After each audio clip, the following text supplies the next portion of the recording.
म पो राम्रो ड्राइभिङ गर्छु, म पो गाडी राम्रो चलाउँछु, यो ड्राइभरले जान्दै जानेन भनेर ड्राइभरलाई हटाउनु पर्छ, म चलाउँछु भनेर ड्राइभरको सिटमा कहिल्यै नबसेको, गाडी चलाउनै नसिकेकाहरूले ड्राइभिङ गर्छु भने जस्तो, राजनीति भनेको थाहै नपाएका, ढुङ्गा हान्न जानेकाहरूले देश चलाउँछु भनेर उधम। जसले जे जानेकै छैन, चित्र बनाउन नजान्नेले मै चित्र बनाउँछु, चित्रकारले जानेन भन्ने, ढुङ्गा ख्याउन, खोलो तर्नु पर्दा ढुङ्गा ख्याउन, यो ढुङ्गा ख्याउने नाविकले सकेन, माझीले सकेन, म यसलाई हटाएर म गर्छु भन्ने, अनि लगेर ढुङ्गा डुबाइदिने। यस्ता खालका तत्त्वहरू सक्रिय भए। राजनीति अस्थिर भएपछि अनेक खालका मान्छेहरू निस्किए, तपाईँ हामीले सुन्यौँ। यिनै ठाउँहरूमा पनि बोलेको तपाईँ हामीले सुन्यौँ।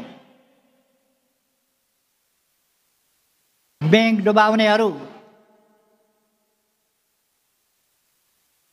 आफूले खाएको ऋण तिर्नु पर्दैन भनेर अभियान सञ्चालन गरेर हिँड्नेहरू, जनताका समस्यामा सरकार नभएका तर जनतालाई भड्काएर आफ्नो दोनो सोझ्याउन खोज्नेहरू, यही मौका पारेर जनताले मिल्काएर फ्याँकेर रक्षानमा पुगिसकेको राजतन्त्र फेरि फर्काएर ल्याउँछु भन्नेहरू र फेरि उल्किन कतिसकेको 2-4 सडक छाप मान्छेहरूले राजा फर्काउँछौँ भन्दा फुरुक्क परेर फेरि गाडीको होटमाथि चढेर हात हल्लाउँदै हिँडेको सबै दृश्य देख्नु पर्यो।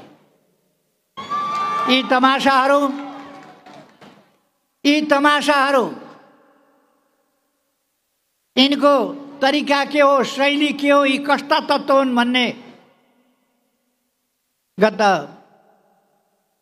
15 गते देखियो। चैत 15 गते 3 कुनेमा सभा गर्ने, शान्तिपूर्ण सभा गर्छौं भनेको के को सभा गर्थे? आगजनी गर्दै, तोडफोड गर्दै, ढुङ्गामुढा गर्दै, घर फोर्दै, उद्योग धन्दाहरूमा आगो लगाउँदै, अरूका पसलहरू लुट्दै, क्रान्ति गर्ने, खुब ठुला परिवर्तन ल्याउने त रक्सीका बोतल चोरेर भाग्दै गरेका, स्याउ चोरेर भाग्दै गरेका, औषधि कारखाना आगो लाउँदै गरेका, यस्ताले बनाउँछन् देश।